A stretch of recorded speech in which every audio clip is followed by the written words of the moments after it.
আসসালামু আলাইকুম। Miss night and day ড্রামার আগের এপিসোডগুলির লিংক ডিসক্রিপশনে দেওয়া আছে। তো 3 নম্বর এপিসোডের শুরুতে আমরা দেখি ওই দিনের অ্যাক্সিডেন্টটা হয় নাই। মিজিনের গায়ে লাগার আগেই গাড়িটা থেমে গিয়েছিল। কাগজগুলো উড়ে যাওয়ার কারণে মিজিন সেগুলো কুড়াতে লাগে। কিলারের হাবভাব দেখে মনে হচ্ছিল সে মিজিনকেও মার্ডার করতে চায়। বাট এতক্ষণ ধরে দৌড়ে জিয়ং এখানে পৌঁছে যায় আর সে মিজিনকে তার নাম ধরে ডাক দেয়। তাই কিলার দ্রুত গাড়ি চালিয়ে ওখান থেকে চলে যায়। মিজিন গাড়িটাকে অনেক কাছ থেকে দেখেছে বলে জিয়ং তার কাছে গাড়ি সম্পর্কে প্রশ্ন করতে লাগে। কথা বলা শেষে অনেক রাত হয়ে যাওয়ার কারণে সে মিজিনকে ড্রপ করতে আসে। বাসায় এসে জিয়ং সে ইনভেস্টিগেশন রিপোর্টটা দেখতে লাগে, বাট সে দেখে ওই কাগজের একটা পেজ ছেঁড়া। এরপর দেখানো হয় ওই সাইকো কিলারটা গাড়িতে করে ওই মহিলার বাকি বডি পার্ট নিয়ে এসেছে আর সে ব্লাড দিয়ে একটা দেয়ালে লিমিজিনের নাম লেখে। সকালে লিমসন অফিসে গেলে সিকিউরিটি টিম থেকে তার হারিয়ে যাওয়া একটা ইয়ারবাড ফেরত পায়। লিমসন ভাবে, বাহ, এটা কি সুন্দর আর পরিষ্কার। এদিকে জিয়ং সেই পুলিশটাকে কল করে ছেঁড়া পেজের ব্যাপারে জিজ্ঞেস করে। পুলিশটা উত্তরে বলে, ওটা শুরু থেকেই ছিল না। ওই কেসের দায়িত্বে যে ডিটেকটিভ ছিল আপনাকে তার সাথে কথা বলতে হবে। কোকে বাঁচানোর জন্য লিমসন খবরে আসে আর বেস্ট ইন্টার্ন অ্যাওয়ার্ডও পায়। এটা নিয়ে সবাই বেশ খুশি ছিল। এদিকে মিজিনের ফ্রেন্ডের বাসায় একজন লোক এসে অনেক দামি দামি জিনিস সহ একটা গাড়ি দিয়ে যায়। সে বলে থ্যাংক ইউ জানানোর জন্য কোন এগুলা পাঠিয়েছে। কো আসলে তার জীবন বাঁচানোর জন্য লিমসনকে এই গিফটগুলো পাঠিয়েছে। লিমসন এখানে নিজের বাড়ির ঠিকানা না দিয়ে তার ফ্রেন্ডের ঠিকানা দিয়েছিল। লিমসন আবারও মনের আনন্দে ডান্স করতে করতে ফ্লোর মুছতে লাগে। বাট জিয়ং এর রুমে এসে সে দেখে ইয়ারবাডের একটা প্যাকেট, আর সেটা খুলে দেখে প্যাকেটে একটা ইয়ারবাড ছিল। আসলে লিমসনের হারিয়ে যাওয়া ইয়ারবাডটা জিয়ং এর পায়ের নিচে পড়ে ভেঙে গিয়েছিল। তাই জিয়ং নতুন করে কিনে একটা ইয়ারবাড লিমসনকে সিকিউরিটির মাধ্যমে ফেরত দিয়েছিল। এটা দেখে লিমসন খুশি হয়ে আবারও উড়াধুরা ডান্স করতে শুরু করে। তখনই তার কাছে সেই ফ্রেন্ডটার কল আসে, তাই সে দ্রুত ফ্রেন্ডটার বাড়ি যায়। ফ্রেন্ডটা লিমসনকে দেখে অনেক বেশি ভয় পেয়ে যায়। সে বারবার বলতে থাকে, আমার ফ্রেন্ড মিজিন কোথায়। সে লিমসনকে থাপ্পড়ও মেরে বসে, কারণ সে মিজিন হওয়ার দাবি করছিল। তাই লিমসন ফ্রেন্ডটাকে বিলিভ করানোর জন্য অনেকক্ষণ ধরে এমন কথা বলছিল যেগুলো শুধুমাত্র তারা দুইজনই জানে। তবুও ফ্রেন্ডটা মানতেই পারছিল না যে এইটাই মিজিন। আর তখনই সন্ধ্যা হয়ে এলে লিমসন তাকে বলে, আমি এখনই আবার চেঞ্জ হবো, আমার দিকে তাকিয়ে এটা ভিডিও করো। মিজিন চেঞ্জ হয়ে তার নিজের ফর্মে আসলে তার ফ্রেন্ড ভয় পেয়ে দৌড় দেয়। এরপর মিজিন তাকে সব কাহিনী খুলে বলে ওই বিড়ালটার কারণেই হয়তো এইসব হচ্ছে। তাই ফ্রেন্ডটা বলে বিড়ালটাকে খুঁজতে সে হেল্প করবে। পরদিন কো কাজে এলে তার ফ্যানরা ওখানে ভিড় জমিয়ে চিল্লাপাল্লা করতে থাকে।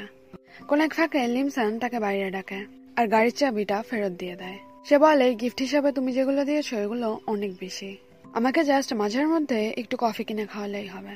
এটা প্রথমে কো মানতে চাচ্ছিল না, বাট লিমসন অনেক জোরাজোরি করলে কো বলে, ঠিক আছে, তাহলে প্রতিদিন সকালেই কফি কিনে দেবো।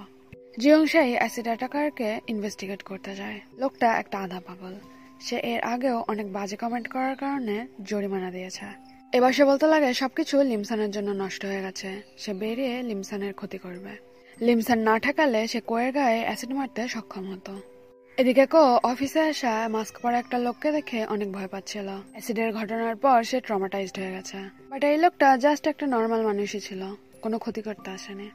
ঘাবড়ে কোয়ের শ্বাসকষ্ট শুরু হলে সে দৌড়ে বাইরের একটা বাগানে যায়। ওইখানে লিমসন পরিষ্কারের কাজ করছিল। কো একটা ওষুধ খেতে যাচ্ছিল, বাট সেগুলো নিচে পড়ে যায়।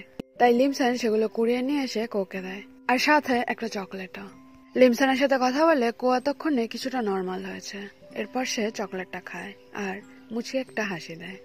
কো তার ওষুধটাও ডাস্টবিনে ফেলে দিয়েছে। এরপর জিয়ং অফিসে এলে লিমসন তার সাথে সেদে অনেক কথা বলে আর ইয়ারবাডের জন্য থ্যাংক ইউও জানায়। জিয়ং এর একটা ওয়ার্কারের সাথে কাজের ব্যাপারে ঝগড়া হয়, তাই সেই মহিলা ওয়াশরুমে গিয়ে কাঁদতে থাকে আর জিয়ংকে অনেক গালিগালাজ করতে থাকে।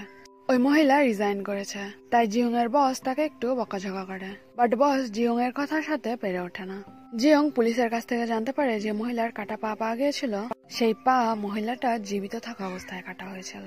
জিয়ং এর মার কেসটাও এমনই ছিল, জীবিত অবস্থায় তাকেও কাটা হয়েছিল। জিয়ং ঘটনাস্থলে আবারও সেই সেম টাইপের একটা গাড়ি দেখে, তাই সে গাড়িটাকে ফলো করা শুরু করে। অনেকক্ষণ ধরে চেজ করার পরেও একটা ট্রাক চলে আসার কারণে জিয়ং আর ওই গাড়িটাকে ধরতে পারে না, বাট এবার সে গাড়ির নাম্বার নোট করে রেখেছে। রাতে জিয়ং মিজিনের বাসায় এসে গাড়ির ব্যাপারে আরো কিছু প্রশ্ন করতে। মিজিন তার নাম্বার তখনও আনব্লক করেছিল না, এই জন্যই তার বাড়ি পর্যন্ত আসতে হয়েছে। বাড়ির সামনে জিয়ংকে দেখে মিজিনের মার আবারও মাথা খারাপ হয়ে যায়। সে জিয়ংকে টেনে টুনে বাসায় নিয়ে এসে ফল ফলাদি খেতে দেয়। তারা বাইরে গিয়ে কথা বলতে চাইলে মিজিনের মা ঠেলে তাদের মিজিনের রুমে ঢুকিয়ে দেয়, বলে যে এইখানে কথা বলো। এরপর জিয়ং তাকে গাড়ির ছবিগুলো দেখায়। জিয়ং চলে গেলে মিজিনের মা খুশি হয়ে বলতে থাকে, একজন প্রসিকিউটর আমাদের বাসায় এসেছে। অফিসে ইন্টার্ন হিসেবে আসা অন্য এক বৃদ্ধ লোকের সাথে তারা সবাই পরিচিত হচ্ছিল। এরই মধ্যে ওইখানে চিফ লিমসনকে ডাকে। দেন লিমসন জিয়ংকে দেখে বলে, আমি অনেক ভালোভাবে কাজ করব, আর খুশি হয়ে নিজের পকেটে থাকা সবগুলো চকলেট জিয়ংকে দিয়ে দেয়। পরদিন লিমসন খুব পরিপাটি হয়ে কাজে আসে, আর সে জিয়ং এর রুমে একটা টেবিলে নিজের জিনিসপত্র রাখতে লাগে। জিয়ং আসার পর তার অন্য একজন অ্যাসিস্ট্যান্ট তাকে জানায় যে মহিলাটা জিয়ং এর কারণে চাকরি ছেড়ে গেছে, সেই মহিলার জায়গায় এখন থেকে লিমসন কাজ করবে। এটা দেখে জিয়ং অনেক অবাক হয়, আর সে তার বসের সাথে কথা বলতে যায়। বস তাকে বলে, আমাদের আর কোনো স্টাফ নাই, এই কারণে লিমসনকে এই জব দেওয়া হয়েছে। বসের সাথে না পেরে হতাশ হয়ে জিয়ং তার রুমে ফেরত আসে। আর এইখানেই এপিসোডটি শেষ হয়ে যায়। আবার দেখা হবে পরের ভিডিওতে। আল্লাহ হাফেজ।